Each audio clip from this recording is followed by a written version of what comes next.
Hello, everyone. I have Jennifer Kogan. She's a speech language pathologist from New Jersey and founder of New Jersey Speech Therapy Services, LLC.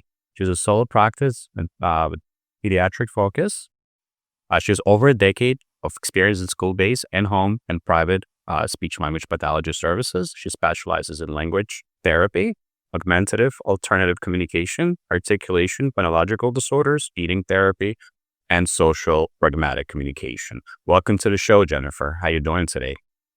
Thank you. Really excited to be here.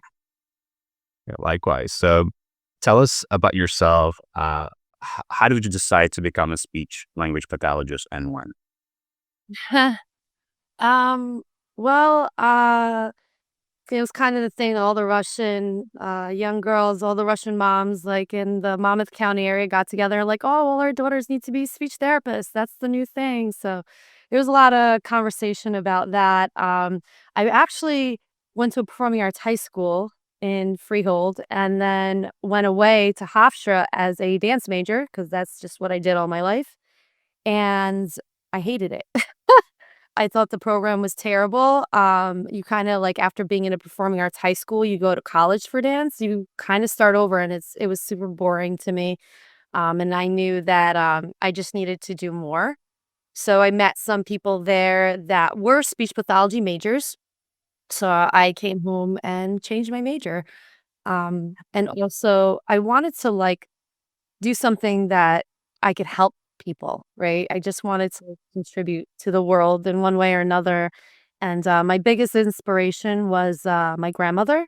She worked in special needs. She was an instructional aide in Brooklyn. And she came to this country, from Russia, didn't speak the language. And she went back to college, learned English, got her bachelor's. It was just such a cool story, and, they had nothing, like, they came to this country with nothing, and she was able to accomplish that and then work, with special needs kids, in a school district in Brooklyn, so I knew I kinda wanted to be in that area, but just make more money than teachers or instructional aides, and, so that's kind of where it started. Awesome. So you finish the speech language pathology program. How long did it take for you to get into private practice once you graduated?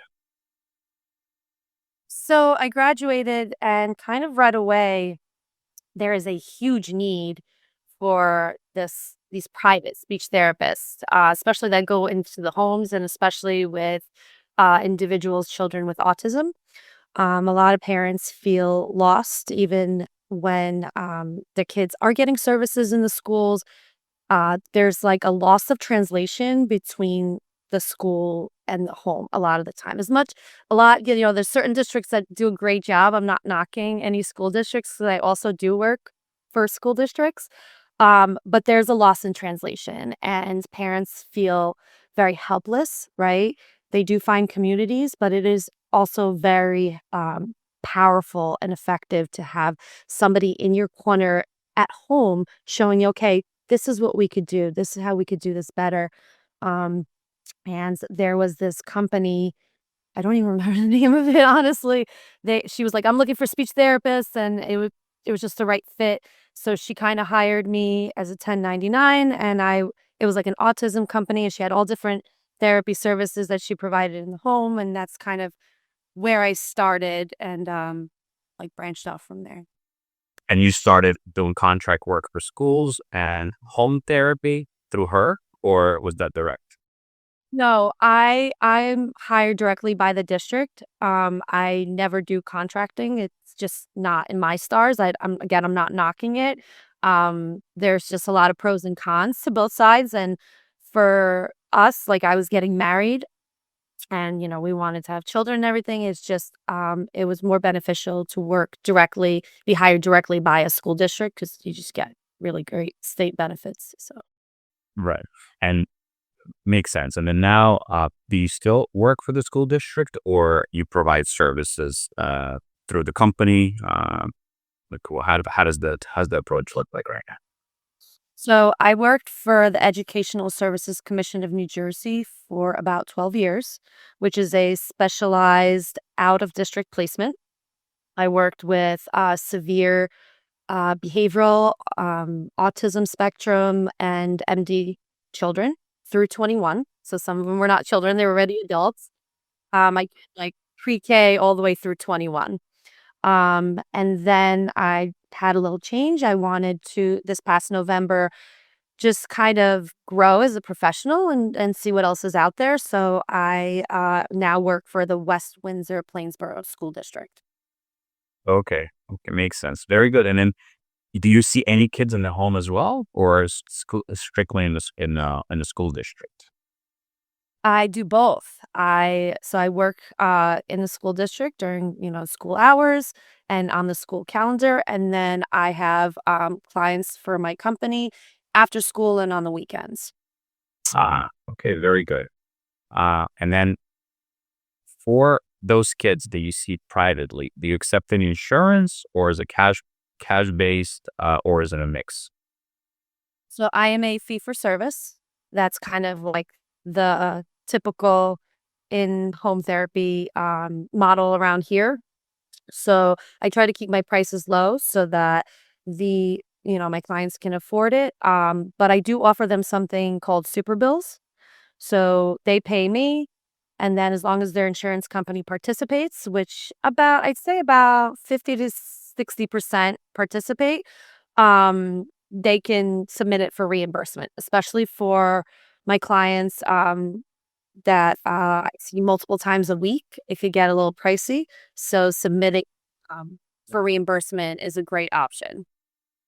Yeah, and then you just provide a super bill as a weekly basis after each session, or is it monthly? And then they send it out themselves, right, to the insurance company. And then my adult clients are different. Those are DDD clients. So anyone over 21, I get paid directly by the Division of Developmental Disabilities. And there's a coordinator that I work with. She's very happy with my services, and she sends me clients that need my like specialty services for augmentative alternative communication, the AAC stuff that I do. So she sends me clients, and then we set up payment through the state. The state, okay. And just for those people listening, they're looking to start their own private practice. Uh, what did you do first? How did you find your first patients, right? When you ventured on your own, was this through some sort of marketing, or is it word of mouth, or both? It was definitely word of mouth. I think what really helped was definitely having a website, having a catchy name, right? Uh, just something simple, but not like those gimmicky. Like, I find a lot of speech therapists try to be really cutesy with their names. I just want to be really professional because I do see adults as well. And I don't want to shy away from adults that need my services. Um, so I found having business cards, a good name, a website, right? I build my own website. I update it all the time, just so people can feel comfortable with who I am. And then something I did was, I don't know, I just had this idea of printing a bunch of business cards and going around to like, daycares around here, like preschools, doctors' offices. I know my kid's pediatrician, they were like, "Oh my God, give me your cards. We're always looking to recommend, like, especially for feeding services. There's crazy wait lists. So I know my kid's pediatrician constantly hands out my business cards when she sees issues with feeding. Um, Other doctors around here, other specialties, you go in, you show face, you market yourself, you say, "Hi, I'm Jennifer Kogan, I'm a speech therapist, I'm in the area, this is what I do, here's my cards." They either want it, they either give it to the parents or they don't. The other thing is you want to get, familiar and associated with local like mom groups. Like, so each town, each district has these like special education mom groups, and they meet. Sometimes they have these I can't think of the word, the name, like they have like vendor tables, these like events. They have these events, and they have different vendor tables, and a few times I've had like my company have a table. It's of no cost, right? And then you're connecting with your community, and you're showing who you are, and they could ask questions. You make some pamphlets. Um, I had ideas of also, like, slapping, like, a magnet on the side of my car. That was an idea. I haven't done it yet because I also didn't want, like, families to feel uncomfortable, like, "Why is this speech therapist coming to my house?" I haven't thought that through yet. Um, maybe a survey of my clients and see if that's something that would make them feel uncomfortable because I don't wanna do that either. Um, what other things have I done? I present, right? So I have a little bit of a presence. People know my name, they know my specialty kind of in New Jersey. Um, What do you present when you say you present? Like, is it also events or like special education, some networking events? Can you tell us more about the presenting aspect? yeah, these are professional, either trainings or, this 2 weeks ago, I presented at the New Jersey Speech and Language Hearing Association in Atlantic City. They had their annual conference, so I presented on AAC there. This is an area a lot of speech therapists I find are, just scared of AAC. They're just scared of the tech, um, for a variety of reasons. I was a part of the Board of Education of New Jersey started the Speech and Language Committee of Practice. I was part of the first cohort.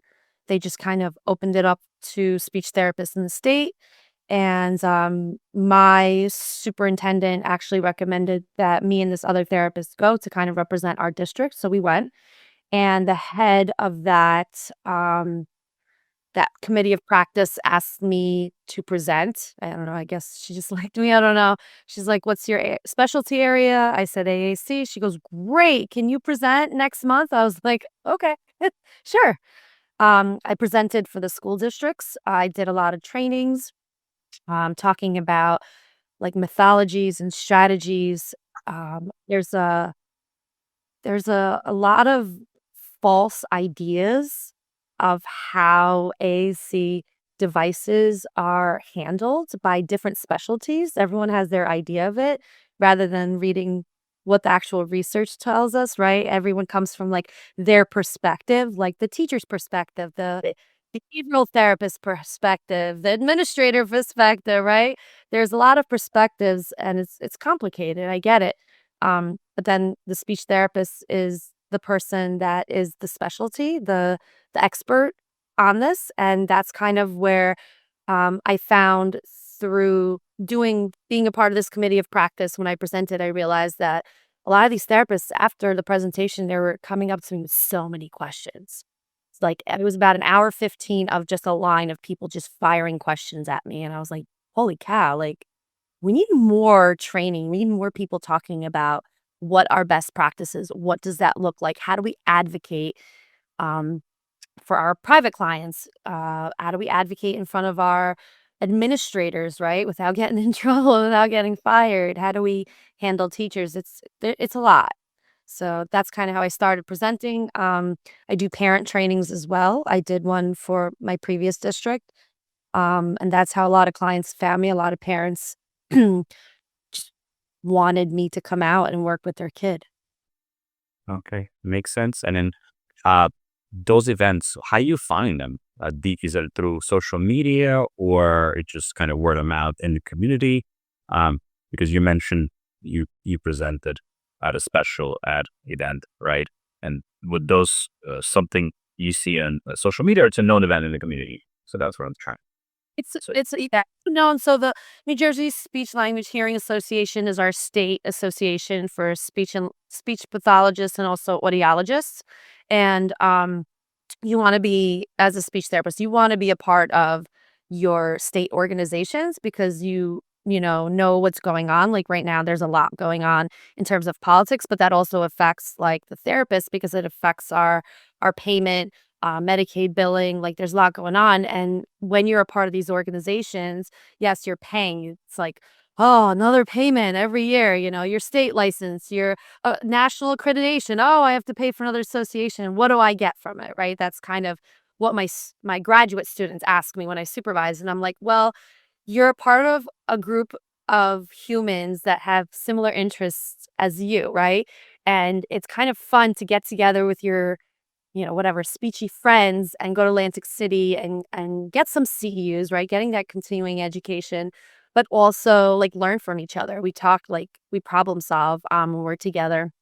And when you're a part of these associations, even ASHA, that's our national accreditation, the American Speech and Language Hearing Association, you get emails, you know, deadlines to present, to submit your presentations.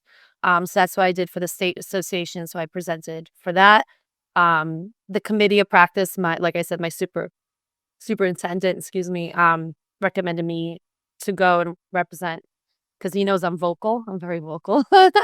So, that's really cool that the Board of Education of New Jersey started that practice because we can get together again as a community of humans. We have similar interests. We all do the same similar things, I would say, because speech therapy is a very wide field. And you can't specialize in everything. We have 9 areas that we specialize in, but you can't specialize in all of them, right? You pick like 4 or 5 and you focus on those. And then let's say you get a client from, something else that you don't know, right? Another area. Like I don't do voice therapy. I just don't. Um, so I would recommend out, or I would do some research, or I would call a colleague. And when you're a part of these organizations and these cohorts and these committees, you have people on your team, right? We're not meant to know everything. It's impossible to know everything. I always tell my graduate students, like, you have to network, you have to work with different specialties even. And that's how I just talk to people. I think it's that Yeah, simple. no, I mean, yeah, it makes total sense. So, and that's actually another question I wanted to ask you. Since most speech language pathologists that I speak to, right, they either specialize in feeding or pronunciation problems with phonological, right, therapy. Uh, it's interesting because you specialize in feeding, you specialize in augmentative communication, right, which seems like it's very rare. How competitive is augmentative communication in that part of New Jersey that you are? Are there a lot of speech therapists, speech language pathologists specializing in that, or are you one of the only ones around? No, there's not. Um, I'm trying that's, kind of my training through getting graduate students, like externship students or novel therapists, first year therapists, they have to go through their clinical fellowship years. So they need an it's called a CF mentor, the clinical fellowship mentor. So the district will hire new therapists right out of grad school, and most of them, it's wild, have zero experience in AAC. They just have none, or and feeding, unless they went to a school that. So I graduated from Nova Southeastern University in Fort Lauderdale. Um, I went there because they had a very specific program and experts like professors. That specialized in autism and AAC, that was their thing there. So I wanted to be in that area, so that's kind of how I picked my school. Um, so no, there's not a lot of, but I try to train therapists not to be afraid of this area. You could learn it. It's not rocket science. When you get a new phone, right? Brand new phone. Remember iPhones first came out? We were like, "Holy cow, what is this thing? I don't know. Let me just play with it for like a week straight until I get it." So that's kind of how AAC is. Like the technology is ever changing. They came out when I was in graduate school, they came out with the iPad. And it was like I looked at my husband now, boyfriend then, I said to him, "Babe, you have to buy me this thing. I need to learn everything about this thing. This is gonna revolutionize speech therapy." And it totally has. It revolutionized everything, right? Like, this thing came out, and we're like, "What is this? How can we use it?" And we're creative people. You can't be a therapist if you're not creative. You just can't. We have to be flexible and problem solvers. And so this thing came out, and I remember my supervisors not being happy with me bringing this thing into clinic and using it with their clients. They were like, "You need to use materials and, a pencil and a red rubber ball." And I'm like, "Great, I can do that. That's cool. But this is cooler. I could literally have endless resources on this little tablet, this little thing. Um, and then it turned from that to, hey, we don't need to have these $30,000 AAC devices that break if you blow at them the wrong way and then forget about getting them fixed. It was impossible.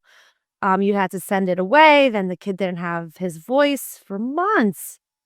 Now we got a tablet. We got this iPad thing.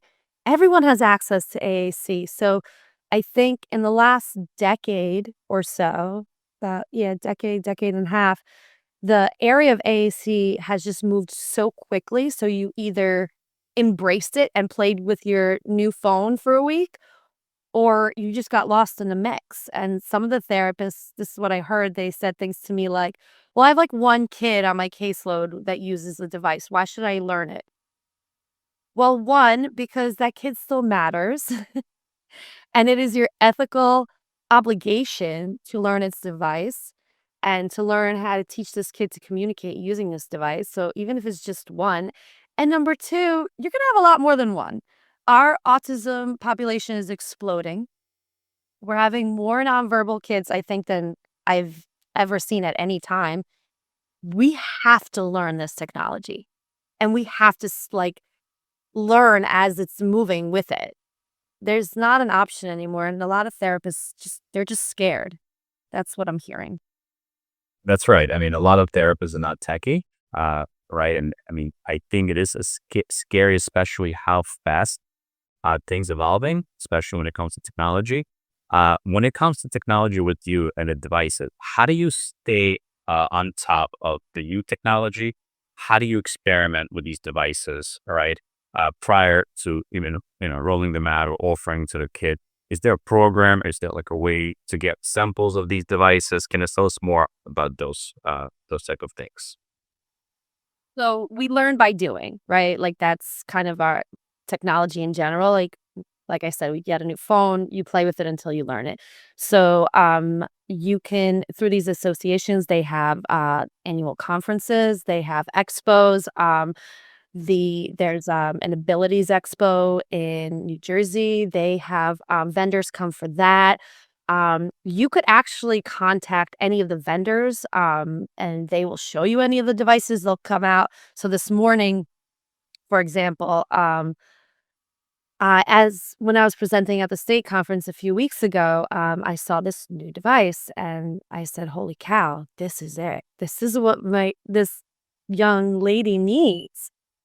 'Cause her device is very outdated, it's over 6 years old technology, and, she can't do anything really with it. Now the new AAC devices, like the, speech designated devices, like she uses the eye gaze. Those are more expensive devices, more complicated devices, but before it was just, they could play some matching games. Now, the presentation, this woman from this company this morning, um, she showed me we could connect it to YouTube. She could connect it to Facebook, to Instagram, text messages, phone calls. This girl, with just her eyes, can text message her parents from the device. There was really cool games. There was mindfulness games. There was challenging games, puzzle games, just with her eyes. One of them, I was dying. One of them looked just like the old Atari game where you had like the two things moving and the ball just bounced. I was like, oh my God. I was like, that just aged me. I'm like, that's like Atari games. Um, so just bringing like these humans don't need to sit and stare at a wall. They deserve quality of life. They deserve to have some fun, have some excitement.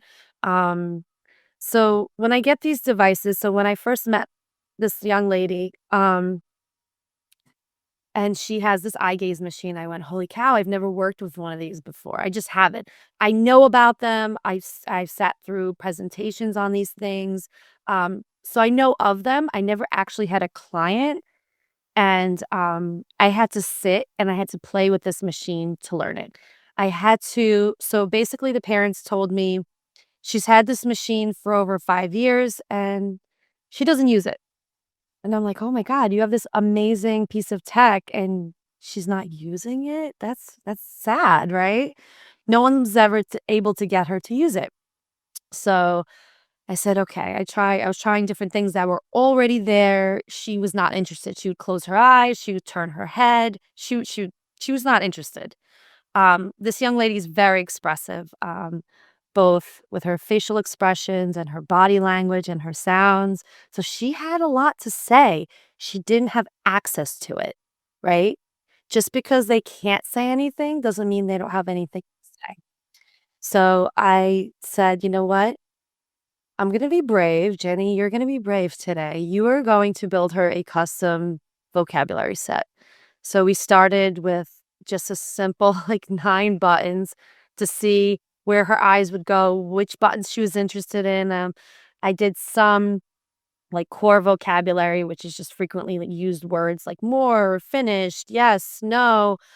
Um, she liked some of it, not so much. I added in some of her highly preferred things. She likes to listen to music.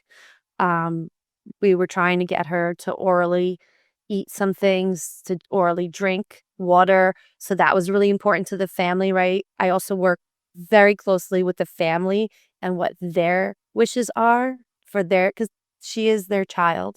And that's what's important to me. Like, what do you want her to do? And they know her the best, right? So I was brave and I sat, I can't tell you, countless sessions, countless hours just building this thing. And now, about half a year later, we're about, I think, 15 buttons, 15 or 12 buttons on a page. And she's able to isolate them. And we're working on her talking about body parts because safety is really important. So that's kind of where I do it. I'm not afraid to say, I have no idea what I'm doing right now, but I'm going to learn. I mean, you have to not be afraid. I had a few years back, a student in the school district. She was blind and autistic. So what do I do? Where do I go with this, right? So I had to learn her technology, right? Her braille technology. There's like devices now that connect to the iPad that you can translate. It's sort of an augmentative device, right? It's not like the typical AAC device, but it allowed her to type through braille. I had to learn all that was a lot of learning. And I only had one kid like that ever. I'll probably only get one kid like that. But I have that experience. So I think my biggest uh thing that I say all the time is just don't be afraid of the tech. Like, it's okay to make mistakes. We could undo it, right? We could always fix the tech. We could wipe it clean and start over. We could back it up. Like, it's okay. Yeah. I agree. I mean, like I said, evolving technology, if you're afraid of tech, I mean, you cannot be an advocate for your patients, right? You cannot really offer the best treatment there is because honestly, it's with augmentative communication now, tech is the only thing's going to be available and it's going to improve every year with AI technology, right? Evolving, not even annually, it's evolving hourly. There's like every single day I'm seeing more and more things out there. So there's no way around it. So Jennifer, big sorry, I want to get back to some of the marketing, right, that you utilize. So based on what you mentioned, what would you say your biggest source of referrals is? It if you track those, is it doctors? Is it word of mouth? Is it through Google?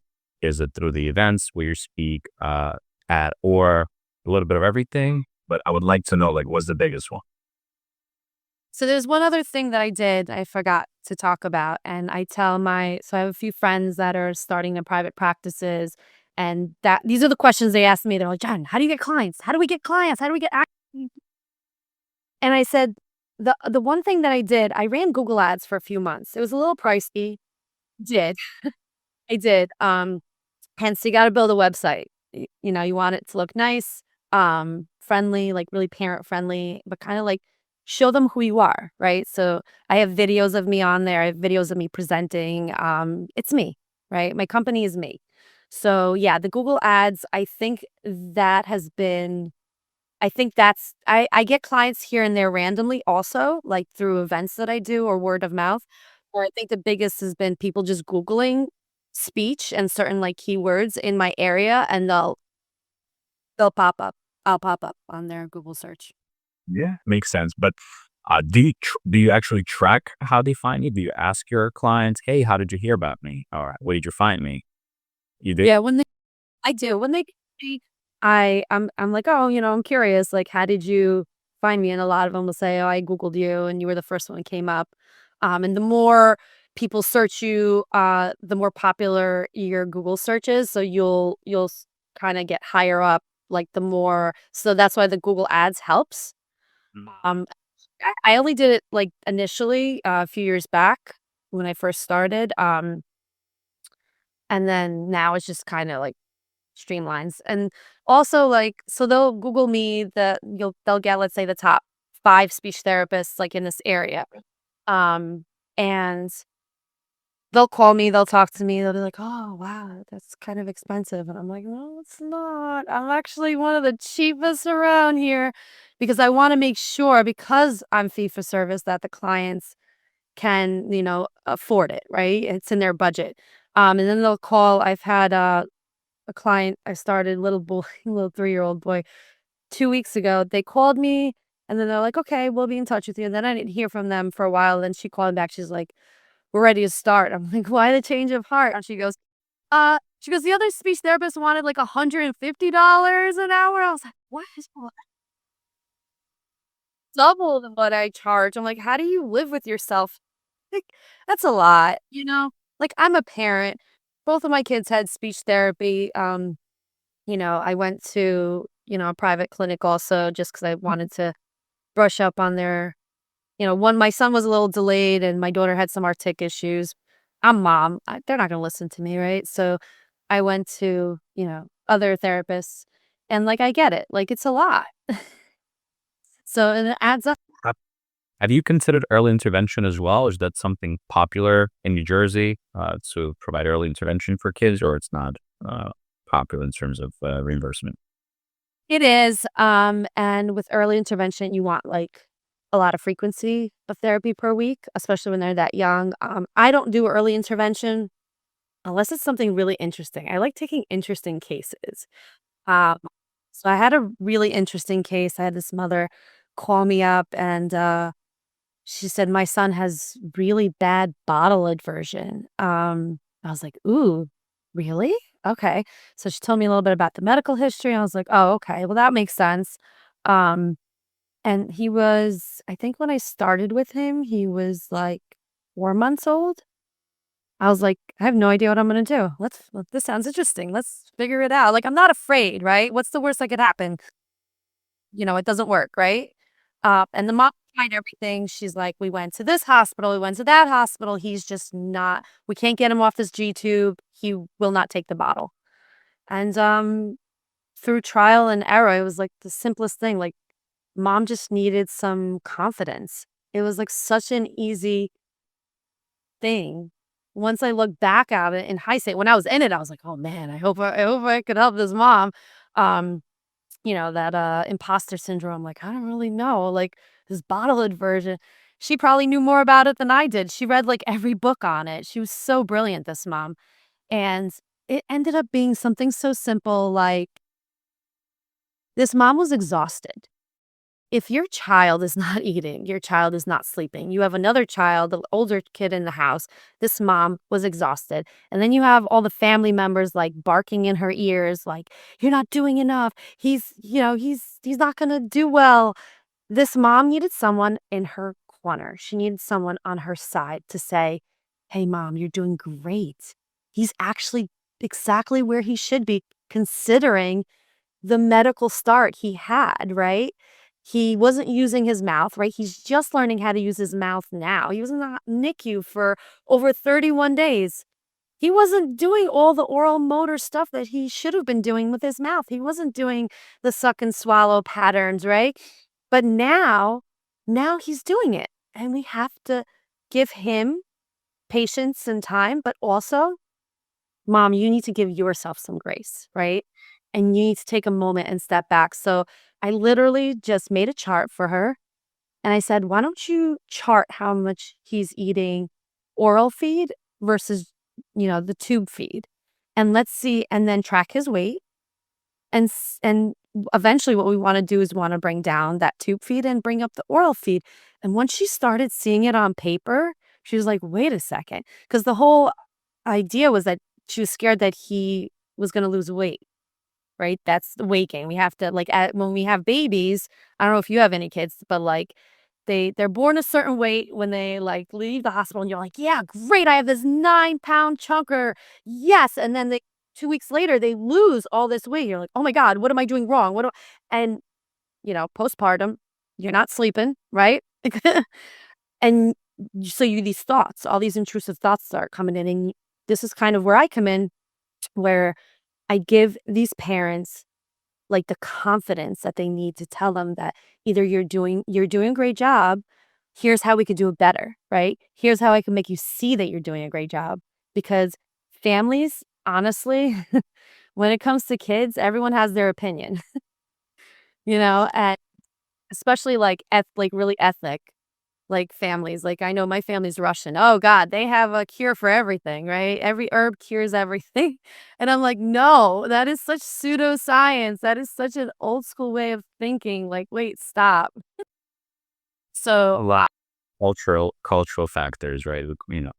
That could definitely interfere with kids' treatment, right? Or uh, therapies. I mean, I actually just had so my kid is 2.5, and I had a speech therapist do an evaluation because he started stuttering. And honestly, it was really concerning because he's stuttering. He was really conscious about it, and he would close his mouth.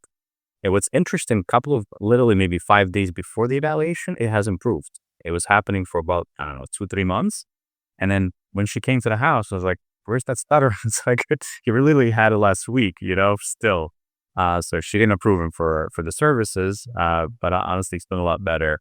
And I was actually looking forward for him to get some speech therapy services, but it wasn't approved. so something like that, right? Like we think like, oh my God, like I don't want my kid to, to stutter, God forbid. And again, nothing against stuttering. My father is a stutterer, my uncle's a stutterer in both Russian and English. Um, so my daughter, I have a 5-year-old, my little one, she started having some, we call it disfluencies. It's developmental disfluencies. And everyone went, "Oh my God, oh my God, she's stuttering." I'm like, everyone take a deep breath. Developmental disfluencies. It's gonna happen. They're learning a new language, right? Their brain is processing, especially bilingual kids. Holy cow. They will they will have disfluencies, right? Because now their brain is code switching. So you're going from language to language, you're learning a new language, and all this excitement, right? So what we know about stuttering is and again, I'm not a stuttering expert. I do not do stuttering, but I still have to know it, right? I still have to understand it. But with what we know about stuttering is it's actually fueled by heightened emotional experiences. So when somebody's anxious, when somebody's excited, when somebody's scared, whoo, the stutter will come out, right? I know even now. So my daughter outgrew it. I'll let you know. She's way more fluent now. But also girls with language, they have so much to say, so much. Like compared to my 7-year-old boy, it's like, "How's school? Great. What'd you do today? Eat." I'm like, "Oh, wow, you were in school for about 5.5 hours today, and all you did was eat. Great." And then as opposed to my 5-year-old, "How's school today?" "Well, mom, let me tell you, okay, there was this new girl and 20 minutes later, she's still talking, right? But the excitement is there, and there's so much more access. Like, we find females just access, typically, this is, like, stereotypical, like, statistically speaking, like, females access more of their language parts of their brain earlier on versus, like, males. Like, my boy was, like, scaling trees and jumping off of things because he was more physical, right? He's accessing more of the motor part of his brain versus my girl who, like, doesn't like to do any of that stuff, but she, like I said, she could spit, like, an hour-long Hamlet monologue at you at what happened at school today. So, just different, and, again, it's about our job is for like that speech therapist to come in and just give you that confidence to say, she's going to be okay. Like it's developmental. This is normal. We'll tell you when it looks abnormal. Yeah, thank you. Thank you for sharing that. And Jennifer, for in terms of your business, do you run any reports on a weekly or monthly basis? What do you mean? What kind of report? Any report, financial reports, referral reports, evaluation reports, I don't know, frequency reports, or like it's not something you actually do. I'm actually not a very business, financial savvy human. Um, I just like the therapy aspect of it. The most I do is I do have a spreadsheet. My accountant said, "Good job, you're doing great." And I try to keep as much information in this spreadsheet as possible. The one thing I did add, which I add a whole new column after this tax season, of miles. You have to calculate your miles because I'm driving from house to house. So I'm learning what deductions are. It's kinda like crash course for me in terms of I never took any business classes, um, or courses or anything related to business or finance, period. So that aspect of it, just learning on the go. Um, I think that that comes, like, secondary, all that stuff. As long as you understand what you have to do legally, like having your malpractice insurance, and all this information you could get, like, we're ASHA accredited. They have all this on their websites. They also have, there's now speech therapists that are capitalizing, I think she's called the independent clinician, capitalizing on helping speech therapists open their own private practices. Um, there's, continuing education courses, that are state. You could get it on state, you get it online. There's a lot of training that you can look into, and, if you don't feel confident. I'm just kind of like "Ah, let's see what sticks, let's see what happens," like, "Oh, that worked out. Oh, that was terrible." Like, I probably should maybe do some more of those courses, but I'm like, I just live dangerously, I guess, I don't know. All right, no, that makes sense. And then, uh, do you limit the number of miles you drive? Like, let's patient calls you and they located out of 25 minutes away. Is there like a limit to how far you'll go? Yeah, I think when I was much younger and before kids, I would drive all over the state. It was like fun. I would work in the school and then I would just kind of drive all the way north and then like all over the place. Um, it was interesting. I would meet like all these different people and these children and different needs.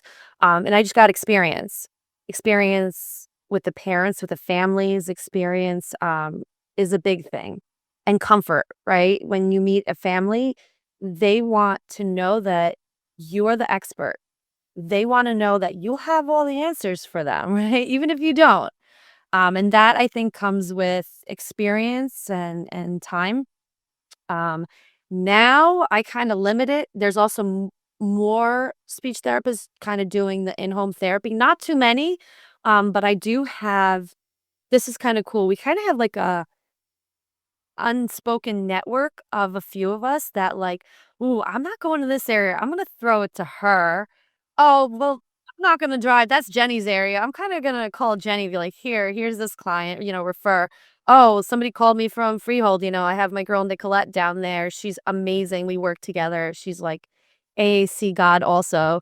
Um, I have my other friend Sam, she specializes in like articulation and oral motor and phonology. So if it's down there and it's that area, I'm gonna give it to her, right? Um, there needs to be a sense of, like I said, camaraderie and like connection with all of us and kind of working together as a team to help families, to help children, to help adults, right? Otherwise, if you're just kind of working out for yourself, then there are practices that are, I've heard, I haven't worked for them, but I've had friends work for them. They're like money makers. Like these people pump out crazy numbers. I personally am not into that. I don't really want to do that, because then it becomes, like, impersonal, right? Like, especially for the specialties areas that I focus on and that I give to my clients. Like, if it's just like an Arctic thing, you can just take them to private practice. What's the big deal? But, I took my daughter. Oh, had some funny whatever sounds. Okay, you go deal with her. And go in, play for 30 minutes, and work on some sounds. But, like, something more complicated, like a bottle aversion. Like, this woman was going to different hospitals, and they couldn't, like, help her. Um, Yeah. and again, it just ended up being something that, like, in hindsight, looks so simple, right? But in the moment, like, everyone was really stressed.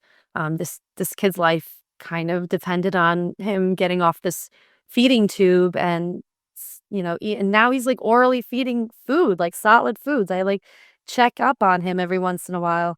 Um, but things like those interesting specialty cases, that's kind of what I like. That's what kinda drives me, right? I think that's what makes it stand out as well. Maybe it's a lot of I'm assuming that some speech therapists will not take some of these cases, and that's and you're going to be that person that hopefully will help them to resolve their issue. I think again having that niche is important. Offering something that nobody else does. And Jen, in terms of I want to talk a little bit about speech therapy conference. So I just came back from a AOTA conference in Philly. And we attended a PPS conference, private practice conference for physical therapy about 6 months ago. It was in Maryland. So one of the things I've noticed that physical therapy, I mean, they have a private practice, separate conference just for private practice owners. OT doesn't have much. Honestly, we were the only ones. My co-founder and Kara runs the Next Level OT group. She helps physical occupational speech therapists kind of start and grow their practices. Probably one of the only speeches, kind of talk about private practice, how to run it. Do you find that an issue in speech on that speech therapy conferences where there's not enough uh, information on starting a private practice, or that's not the case? I think it's just at the cusp of starting to roll out more of this information. I know, there are, like, virtual conferences for private practices. Um, like I said, at our state conference, there were definitely, like, workshops there for that you could sit in on. I know there are some, like I said, speech therapists online that are providing courses, and continuing ed credits in that. Also, I know, like, speechpathology.com. I have never been a member, but I've heard I need to eventually become a member just because you just wanna, like, find new stuff. But again, it's always I actually, sorry, on that topic, I actually found out that physical therapy.com, occupational therapy.com, and speech therapy.com is the same company. I actually met with them at a AOTA conference. Yeah, they just kind of had different websites. Yeah, but it's all the same company and they do offer CEUs. And we actually had a discussion about having us being one of the CEU providers in private practice. So that's really good. yes, but it's like a catchy name, right? You just get, like, a good name, like, everybody knows speechpathology.com. You get an ECU. Their membership is actually pretty affordable. It's like, $99 for the year for, like, unlimited just increased it. Yeah, they just increased it slightly and like a year or something. But yeah, you're right. It's like close to $100 a year, and yeah, it's and there's so much information there. And like I said, during the COVID time, that was a real interesting time for therapists. Um, it was a time when a lot of therapists went online and started monetizing their knowledge. Like, at first it was, like, kind of free, like, "Oh, let's all get together and talk about things and do continuing ed," and then it became, "Wait a second, I can monetize this."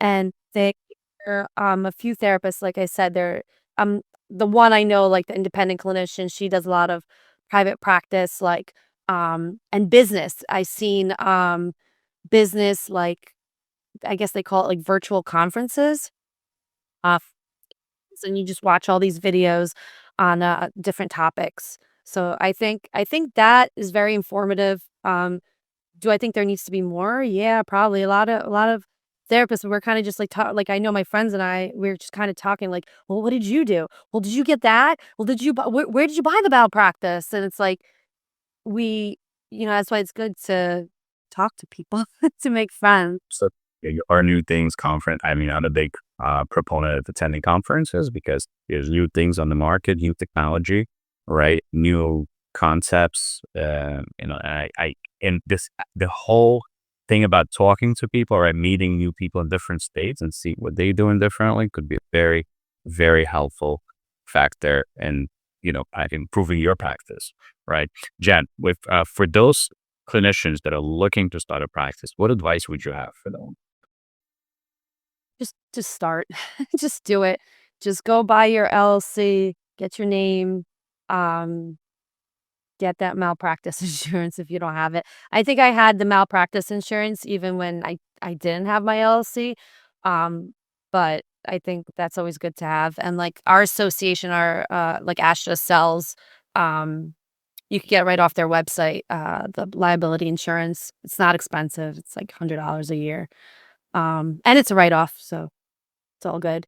And then, as I'm learning, um, just start. I that's the biggest thing. Like, one of my friends, she was working on her logo for, like, ever. And I said, "Dude, it doesn't matter where the little stars are, just go, just start." I'm like, "Just make a website." I think I'm only working on my logo now, like, how many years later? It's not about the logo, it's you. They're not gonna pick you as a speech therapist because of the placement, of the shapes in your logo. They're gonna pick you because of your knowledge, your skill base, like, how comfortable are you? How comfortable are you talking to different types of people too, right? Like, I live in a, very Asian populated town in these areas like South Brunswick and, West Windsor, and you have to understand these people's culture. You have to understand how to talk to these people, right? That are different from your culture. Um, so I think just starting, just go, just do it. Yeah, I agree. We have a lot of potential clients or even clients that are spending too much time on coming up with a name. I mean, not to kind of knock it and say that name is not important. It is important, but I think name and logo, it's as important as it is. I think starting and having a plan, and you could always change that little. You could do a DBA later. You could always improve your logo, but I think the overthinking and it definitely slows down things, in the long run. Jennifer, it was great having you on a show and talking about your practice and learning about your journey. And love to be in touch and good luck to you. Thank you. It was a pleasure being here.